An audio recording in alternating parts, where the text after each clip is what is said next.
Okay, so a little bit of a review. I want to put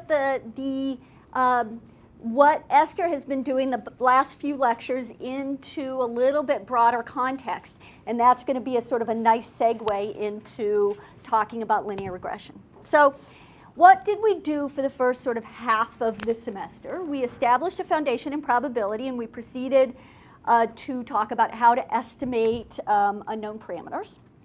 Okay, most, if not all of that discussion was focused on estimating parameters of a univariate distribution. Okay, so we were talking about estimating the mean or estimating the variance or something like that, some other parameter that characterizes sort of a univariate distribution. But so much of what we care about in social science and in lots of other settings, I mean maybe sort of most other settings, involves joint distributions though.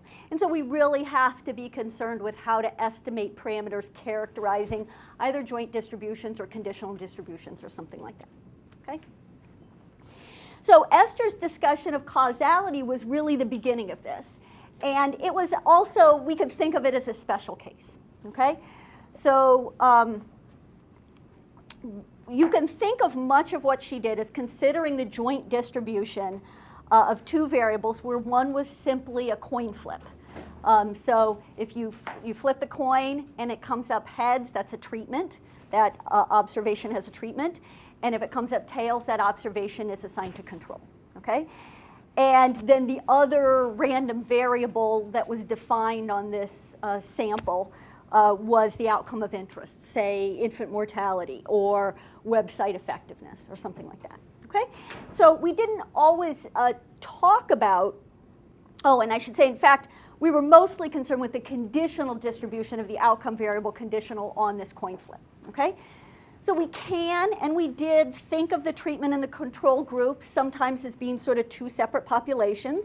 And so then we asked the question, well, how could we test whether they had a common mean? Okay? But we can also think of them as having one population and a joint distribution of two random variables on that population. Okay? And what we were really doing is estimating conditional means. Conditional on this coin flip random variable. Okay, so these are sort of two different ways to think about like randomized control trials and the things that Esther was talking about the last couple of lectures.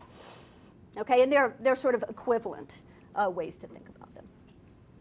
Okay, now I want to pose a question. What if instead of a coin flip, the second random variable is continuous instead? Okay.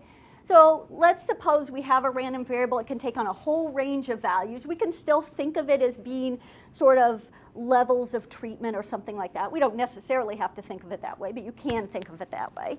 But instead of just being a coin flip, treatment control, it can take on many different values. Okay? How do we analyze the conditional distribution of our outcome variable conditional on something like a continuous random variable? And furthermore, how do we estimate the parameters of that conditional distribution? And that's what we're going to be talking about today. Okay, the workhorse model we use is called the linear model. And the way that we estimate the parameters in a linear model is linear regression, or that's typically the way that we estimate them. So why do we care about joint distributions and estimating the parameters associated with them? Well, we've seen a bunch of examples, but let me just sort of throw out a couple more. So we might be interested in prediction. We might be interested in determining causality, and we might just be interested in understanding the world better. So let me give you sort of examples of each of these. Okay, so let's suppose let's imagine that I'm the type of person who reads XKCD comics, and I'm also the type of person who is likely to click on an ad for a T-shirt bearing the Russian cover design of Moby Dick. Okay, so who might be interested in whether that statement is true? Amazon, or whoever's selling the T-shirts with the sort of cover of the Russian Moby Dick on them, right? Okay, so basically anyone who wants to sell me that product, or anyone who wants to serve me an ad that might get me to click on the ad and buy the product, cares about whether the kind of person who reads XKCD comics is also the kind of person who buys such t-shirts. It turns out I am such a person. I do both of those things.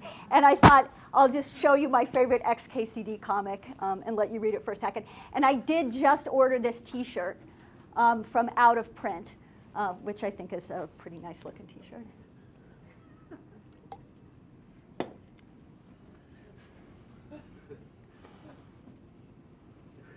That's for all you Course 6 majors, I guess. Okay, can I go ahead? Okay, so anyhow, there's nothing about causality in this example, right? I mean, it's not, I didn't read the XKCD comic and think, oh, now I have to go buy this sort of t-shirt. It's just that I'm the kind of person who might do both of those things. So someone wanting to sell me that t-shirt would like to know that so they can serve me the ad when I'm reading XKCD, okay? We might want to determine causality. Esther talked about a number of examples in this vein. So let's suppose I want to know the answer to the following question. If I give my dog a treat every time he does not bark at another dog walking by our house, will he stop barking at other dogs? So that's the kind of, sort of causal question I might want to answer to, right? The answer, by the way, is no. And the only reason I brought up this example is so I would have an excuse to show you my sweet little dog. Okay. But I have not carried out such a statistical analysis. I'm pretty sure the answer is no, though. Okay. And then maybe we just care about joint distributions because we want to understand the world better. So if we were behavioral economists, we might be interested in the following question. Are people only influenced by price, quality, characteristics, and the expected weather that they have in the area of the country where they live when they're deciding whether to purchase a convertible? Or are they also influenced by the weather on that particular day? Okay?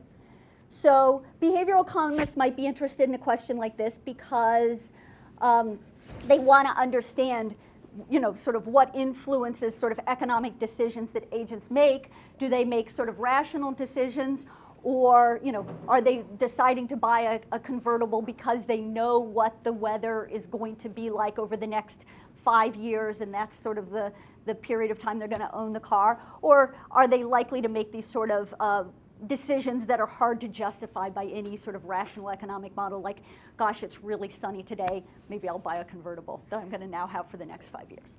Well, turns out that they are, and this was a recent paper in the QJE, the psychological effect of weather on car purchases, that fairly convincingly established that people are, in fact, influenced by the weather on the day that they make a purchase. When the weather's bad, snowy, they're more likely to make a purchase of an SUV, and this is controlling for, sort of the expected weather, sort of going forward. And likewise, if it's sunny, they're more likely to buy a convertible, controlling for the expected weather. So anyhow, I went to a talk. I saw this paper a few years ago. I was convinced by the results, but I also sort of chuckled. I thought, oh, that's so ridiculous. How could someone be so influenced? Well, turns out that last summer, I decided I was going to buy this car.